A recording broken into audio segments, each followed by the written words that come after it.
All right, class, go ahead and put away these notes somewhere that will be useful when we have an exam for those topics. If you have questions about this particular quiz, feel free to send me a Schoology message question. Hopefully today's lesson will answer some of the questions you have, or even tomorrow's lesson. It is nice to do question and answer right away, but sometimes the whole class can benefit when the question's answered in the lesson. So today's lesson is I'm recording this on my screen so that absent students from periods 1 and 4 can rewatch it. It does take a lot of explaining, so you'll have to take notes on a separate sheet of paper and keep these in a safe place that you can refer to it. Because when you do today's assignment, your Chromebook has to be closed, right? It would be too easy to look up the answer and then I won't be able to tell if you are learning or not. So take out a sheet of paper. If you need paper, just raise your hand. It's just copy paper I have, but that could be something that you refer to. Does anyone need paper? Just let me know. Okay, yeah, come on up. Paper.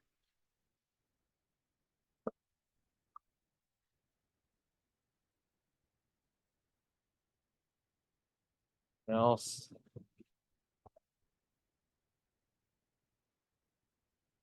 Now the information is also in Schoology.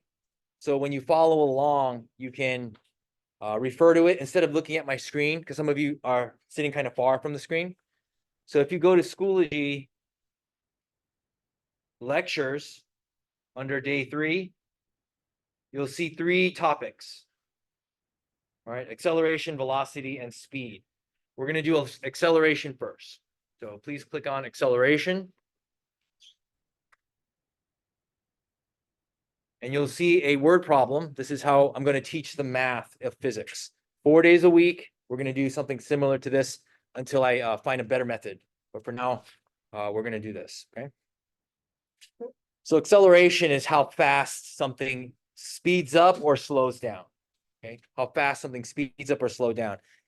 This question is asking if a baseball pitcher throws a fastball with a speed of 44 m/s, estimate the average acceleration, remember, speeding up or slowing down, of the ball during the throwing motion. If it is observed that in throwing the baseball, the pitcher accelerates the ball through a displacement of about 3.5 meters from behind the body to the point where it was released. Okay, so that's extra information to help you solve the problem.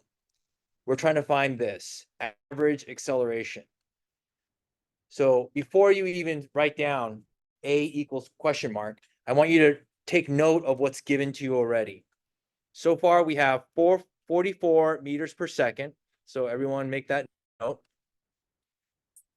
Let's make this larger on this screen here. And remember, you can follow along in your Chromebooks too. And I put the variable v with little f. That just stands for final velocity. Velocity means how fast something moves, not how fast something speeds up, not how slow something slows down. It's how fast something is moving, constant, okay? So final velocity equals 44 meters per second. Also given to you is how far the baseball is displaced. Now, displacement is the same thing as distance. Later on, you'll find out it's a little bit different, but for now, the big picture is displacement is the same thing as distance. So all of us are displaced from our home temporarily. All of us are a distance from our home.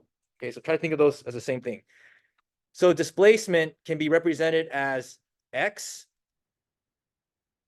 or d or r or l. Okay, I know it's really annoying. Why can't scientists just make up their minds? But it's because there's so many scientists out there solving problems that some decide L is better for displacement or D is better. D should be the best because it starts with D. But there's R. That's going to come into context when we deal with circles and spheres, like radius. and then X, good old X from algebra. Always useful because it's a horizontal axis. Okay, that's the displacement. So I'm going to apologize only one time. Distance, displacement, length pretty much mean the same thing. Okay, for this level of physics problem solving. Okay, and it's 3.5. Notice that I put VI equals 0 meters per second because I stands for initial velocity. When the pitcher is not throwing the ball, that's at 0 speed. So 0 meters per second. Now, some of you, that might be obvious, maybe even unnecessary to mention, but it comes into play when you select your formula. Everyone look at your packets. I have two here. So does everyone have a packet at their table? Maybe it's behind your Chromebook. The electronic version is found at the top of our physics Schoology course. Right here, it says all equations and formulas. You need one? Okay. So right here, all physics equations and formulas. So we'll probably go to this 4 or 5 days a week because there's so many equations inside that you can choose from. All right, got that up. And now I want us to look at our variables. We have V little f, V little I, which is velocity initial, D for displacement or distance or length, and then we have the unknown, average acceleration. Now, it won't always have the label AV for average acceleration, but when we get to that type of problem where it doesn't need it, then I'll teach you that part. But for now, just treat acceleration, average acceleration as the same thing, okay? We'll get the big picture first. So with this information, we need to find which formula uses all the variables without requiring a missing variable. So everyone look at your page on the electronic, in your packets. Go to the second page where it says page 2 and look at the table. All right, find the word acceleration on your table on page 2, and it should be in the 4th row, the 5th, 6th, and 7th. Now, that's a lot of equations to pick from. But if we look at our word problem, time is not given. Okay, variable t is not given. So we're not going to use a formula that requires time. So that gets rid of the 4th row, right? It says triangle t, also known as delta t, or dt, which is difference of time. And then at, we're not going to use those formulas because they require time. We're not going to use this one, 1/2 times a times t squared. It requires time. So there's only one equation we can use, which is the equation from our warm-up. Final velocity equals square root of initial velocity squared plus 2a delta x. Okay, delta just means final minus initial. But in our problem, initial is 0, final is 3.5. So we don't have to consider delta for this particular problem. All right, so let's rewrite this equation. We're going to use it to solve for acceleration. So on my screen, I have in the color black the formula we just selected. V sub f equals square root of v sub I squared plus 2a delta x. So just read it. Because what we're going to do is we're going to solve for a.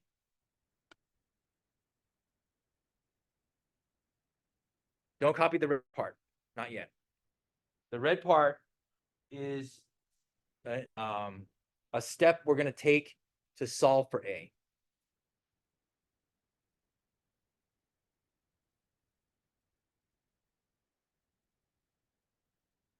All right. Once you have it written down, we need to isolate a, which means we have to get rid of the square root. How do we get rid of the square roots? Jose S. Can you tell me? Where's Jose? Is he here today? Like, do you know how to get rid of square roots in an equation? You have to do the opposite. You know, the opposite of square root? Square. So I'm going to square both sides with the exponent 2, and my result is be this.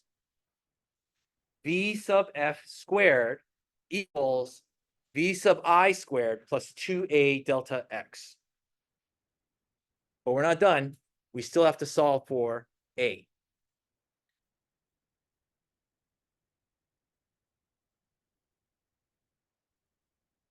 So let's ask Bernice, how will we get a by itself from this point?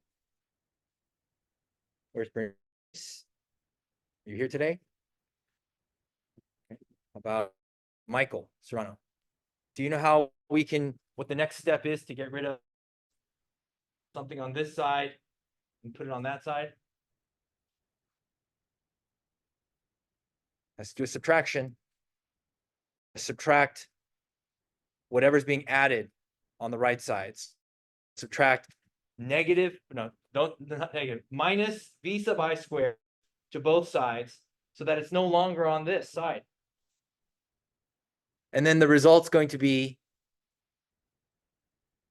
v f squared minus v sub I squared equals 2a delta x. It's like speaking another language of science. Okay, now that we have less on the right side and more on the left, we can keep working on the right side until a is by itself. So what should we do next, Alexander? What do you think to get a by itself? Alexander is where? All right, any idea? Divide what?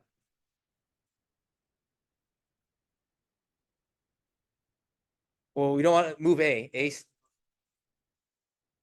2 and anything else? Delta x. So I'm going to go ahead and do that.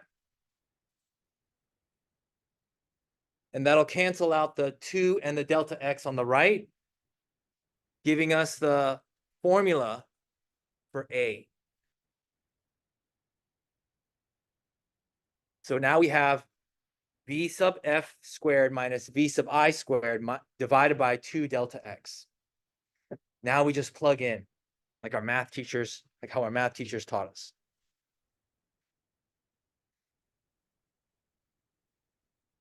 My v sub f, I just go to the beginning of the problem, it's 44, and it's going to be squared. My v sub I is 0, and I plug that in. 2 is 2, a is 3.5. So, Darlene, this will also be in Schoology.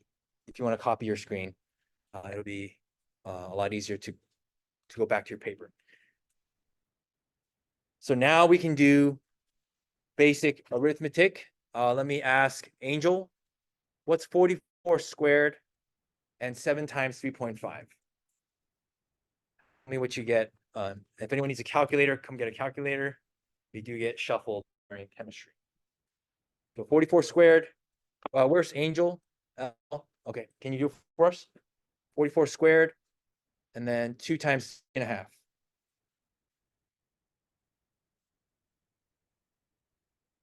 So the square button is next to number 7. So 44, and then the square button is next to number 7 on these calculators.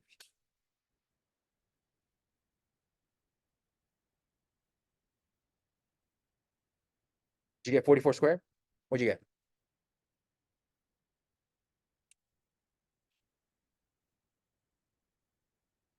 You got it.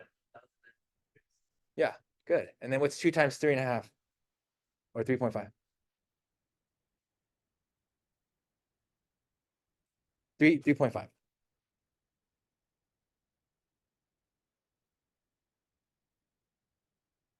7. So we have 1,936 divided by 7 gives us acceleration. Let's give Angel a break. And Atsiri, divide 1936 by 7.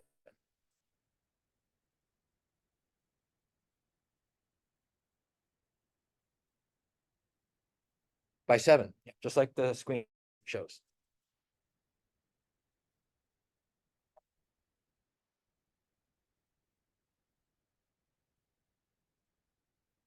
That is correct.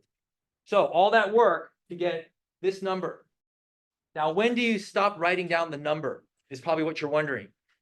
In science, the general rule is stop after the hundreds. Okay, so whatever was after the 7, if it's 5 or more, you round up.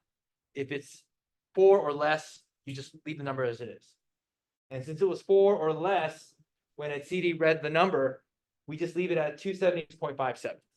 Okay, so that is how we solve question number 1 on today's quiz. Okay, that's how you find acceleration. All right, take a deep breath, everyone. Let it out. All right, 2 more to go. All right, 2 more. Let's go to day 3, lecture velocity. Click on velocity, and you'll see a similar problem, but not exactly. It says determining average acceleration, but the problem says a car accelerates along straight road from rest, that means 0 kilometers per hour, to 75 kilometers per hour in 5 seconds. This we have t. This time we have t. What is the magnitude of its average acceleration? Let's first write down what we are given. We are given velocity initial is 0. And we might even want to specify that as kilometers per hour. Make a quick note.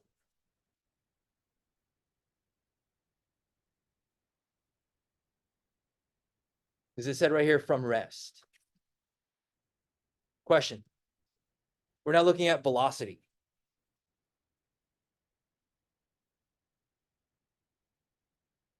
They also give us 75 kilometers per hour. That's the final velocity. So, let's update this screen. Sorry about that. I'm going to operate from 2 screens. And since I'm screen recording this computer's work, you can always rewatch this at 2x speed, 1/2x speed, so that you can get a solid review. But we are on this one. Let's make this larger by going here. All right. Also given to us is time, 5.0 seconds. So now we've got a t. So now we can pick which equation to use. It's got to have a v final, v initial, and a t for time to find a. Flip over or go to your packets. Once you write this down, of course, go to your packets. And we want to find an acceleration equation. There's 4 to pick from that uses v and t to find a. I'm going to go here. We've got this one, row 4.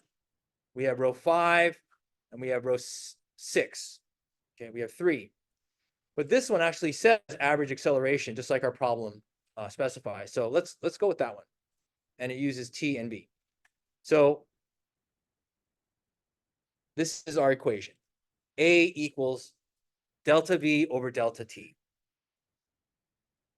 And remember, delta means final minus initial. So it's also known as v over vf minus vi is the same, is divided by tf ti.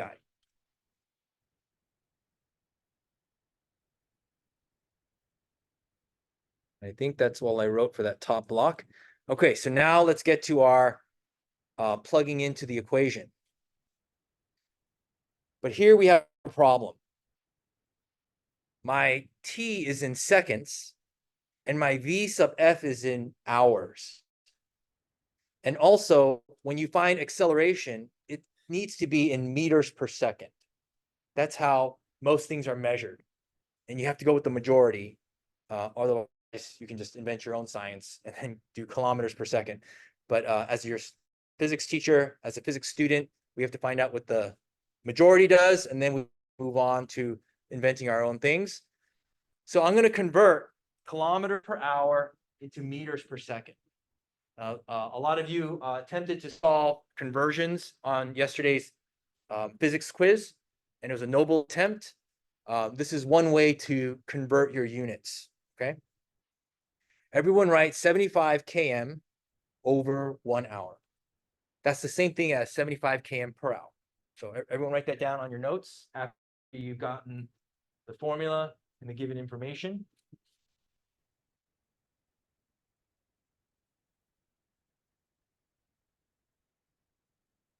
Now we need to convert kilometers into meters. We're going to multiply it by 1. Let me show you what the 1 looks like. Cover this up. The 1 is not going to look like 1, but it equals to 1. Take a look. 1,000 meters and 1 kilometer, they make the same distance. So it's just like 1 over 1. It's called a conversion factor. It's like having 100 singles equaling 1, or 100 pennies equaling $1. 1,000 meters equals 1 kilometer, like 1 over 1. But when we multiply these, it's going to convert our number into meters. Remember, per second is how acceleration is going to be calculated. So disregard the red marks for now. Okay. Right now, just put 5 km over 1h times 1,000 m over 1 km. Now we still need to convert hours into seconds. So I'm going to multiply it by another conversion factor, which is here. 1 hour over 60 minutes. Those equal each other. So it's just like 1 over 1. But it lets me convert my hours into minutes. And then later I can convert minutes into seconds. Disregard the slash marks. Just write down hours over minutes. Now, in chemistry, students ask all the time, what goes on top and what goes on bottom? How do I know which is which? The way to predict when meters at the top or bottom is what you need to cancel out. Remember this phrase in math, like terms? Who remembers that? Like terms, okay? Like terms means things can cancel out if they're the same at the top of a fraction and at the bottom of a fraction, okay? So when we convert our units, we're gonna, there's combined like terms and then there's cancel out like terms. We're gonna cancel out like terms in our fraction. Km gets canceled out by Km, and what's left over is M. Hours gets canceled out by hours, what's left over is minutes. This is how you convert from kilometers per hour into meters per second. All right. But we're not at seconds yet. We have to do another conversion factor to get to seconds. So I'm going to multiply it by another conversion factor, which is 1 minute over 60 seconds. How did I know minute goes on top? Because I want to cancel out the like terms in the numerator and denominator. Think of this as like a big fraction. Okay. So now I have meters per second. I'm going to scoot the bookmark here to the right. If we carry everything over, we have 75 times 1,000 and 60 times 60. Let me make sure this is a little more clear.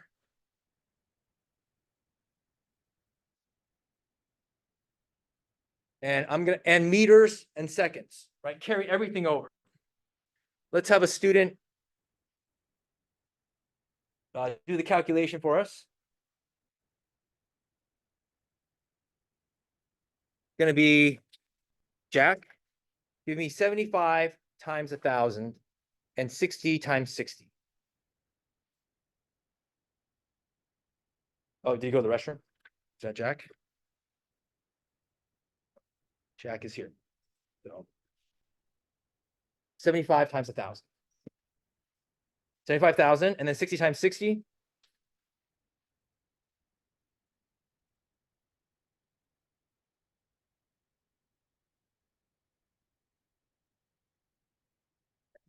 See if you can get that. Did you get it? 3,600. All right. And then Carolyn divides 75,000 by 3,600. Tell me what you get. This is our acceleration. Carolyn is where? Where's Carolyn? Okay. Go ahead and give us. That's correct. So 20.83. She stopped writing what was afterwards because it was 4 or less after the hundredths place. And you can put meters per second if you want. At this point in time, you don't have to write down the units. You just got to get the math calculations first. Okay. All right. One more problem. After this, you can start practicing the group quiz. All right. Go to lectures and click on speed lectures.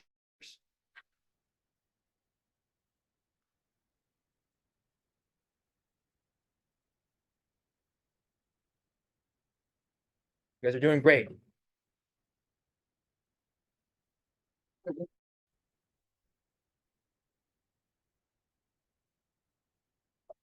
Now, this word problem says determine length. Another word for length, displacement, another word for displacement, distance. You are designing an airport for small planes.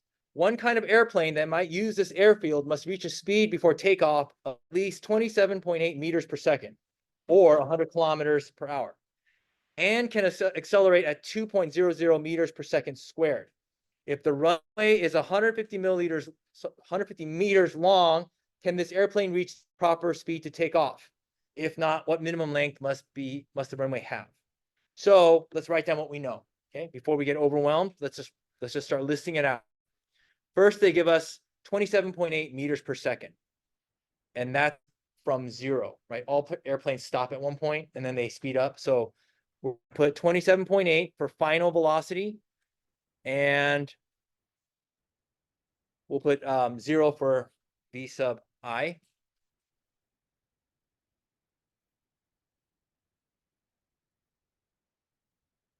And then it gives us A this time. So we're not going to find A. We're actually going to look for a different variable. 2.00 is acceleration.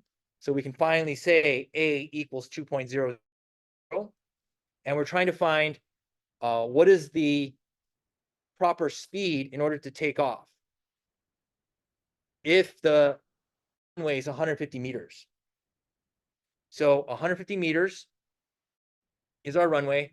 On the top of the page, you're going to see a very crude sketch of a runway, and it shows X sub O, which is when the runway is about to start, and then X sub F, which is when the runway is finished. Is 150 enough? So we're going to look for an equation that doesn't use time. It just uses velocity and acceleration. So go ahead and look at your packet and remember which one doesn't use. If you look at your packet, it's not the 4th row, 5th or 6th. It's the 7th row.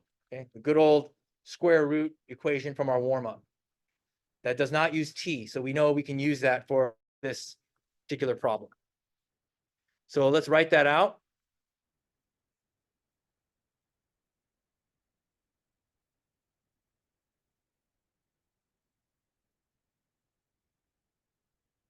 And then we're going to plug in our values.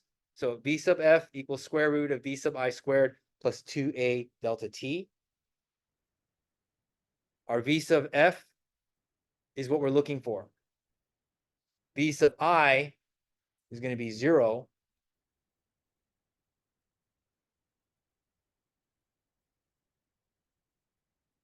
Sorry, I'm going so fast. This is the equation we're going to use. We're trying to find if 150 meters is enough distance for an airplane to take off. V sub I is 0 because that's what it starts. That's how planes move from parking to takeoff. And then acceleration is 2.00. I'm gonna plug in. So V sub F equals square root of 0 squared plus 2 times 150.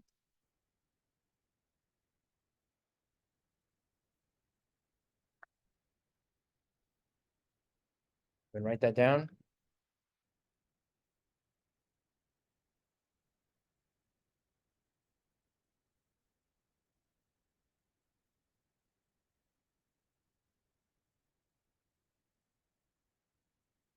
And Alexa is going to solve this for us. So Alexa, right there, go ahead and do 2 times 2 times 150. Tell us what you get.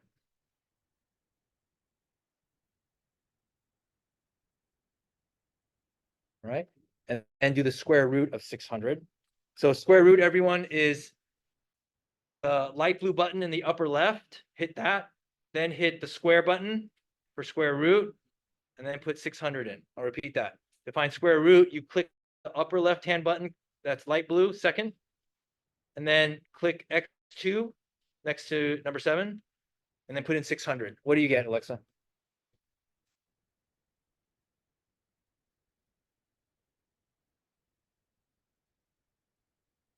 Say it again. What's square root of 600?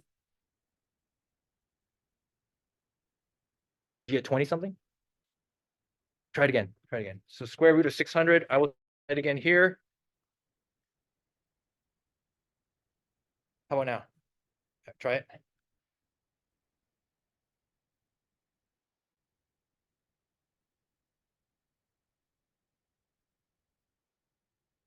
$24. Hit clear and make sure the bottom right of your screen says DEG. Does it say DEG? And then you press second, and then the button next to 7, and then 600.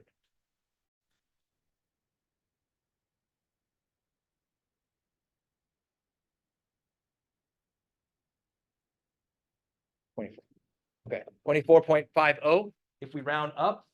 So this speed is when the plane is covering 150 meters. The minimum speed for a plane to take off is 27.8. So this airplane will not make it.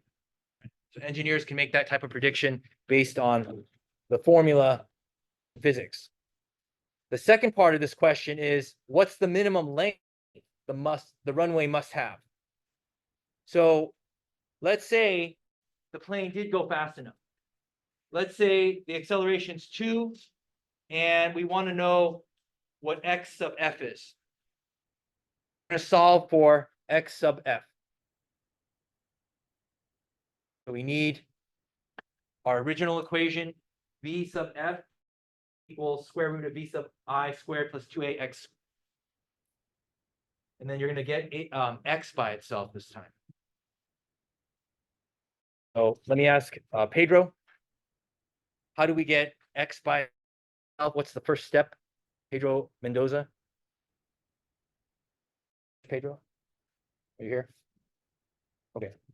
So if you follow along, we've got this equation, and we need to find out what the length is for a necessary takeoff at 27.8 meters per second. So what's the hint in red that we should the square root go away? What do you?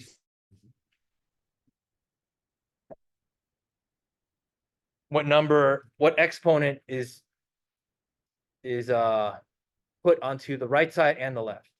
2. We're going to square both sides to get rid of the square root, and then you'll have VF squared equals VI squared equals plus 2ax. Donovan, what's after that? How do we get rid of this VI squared on the right side, put it on the left?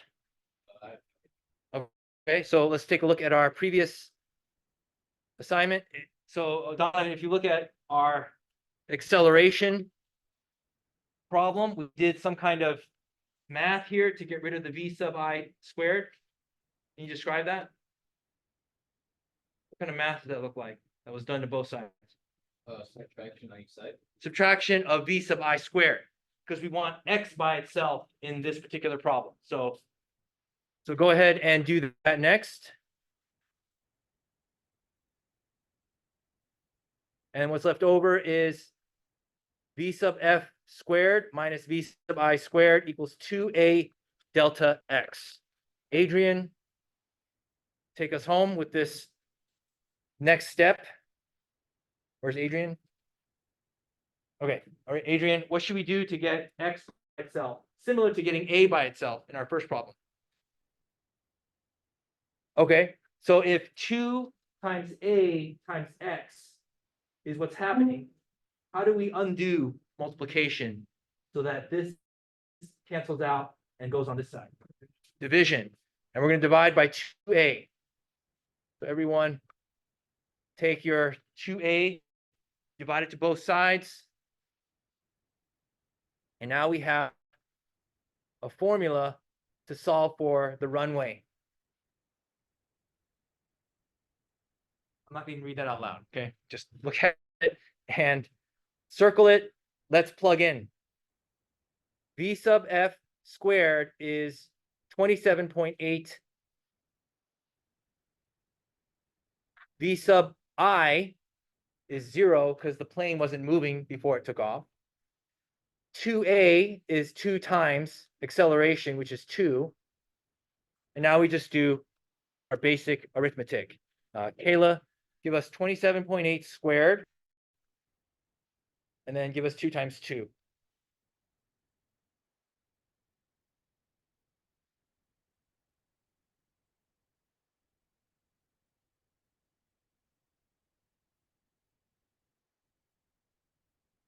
So 27.8 squared divided by 2 times 2. You can give us the final answer or 27.8 squared first.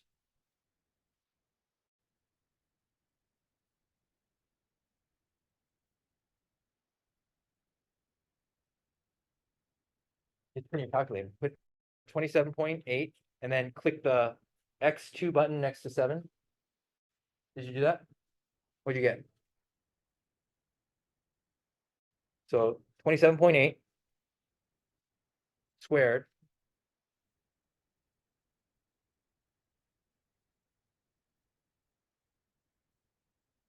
correct. 772.84. What's 2 times 2? 4.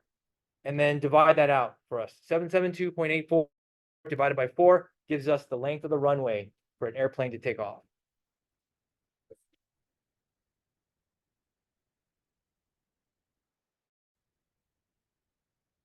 What'd you get?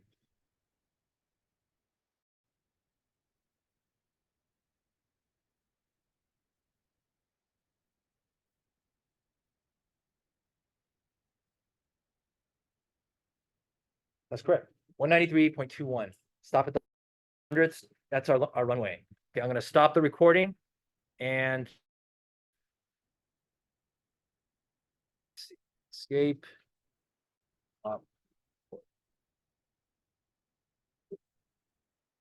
All right, class.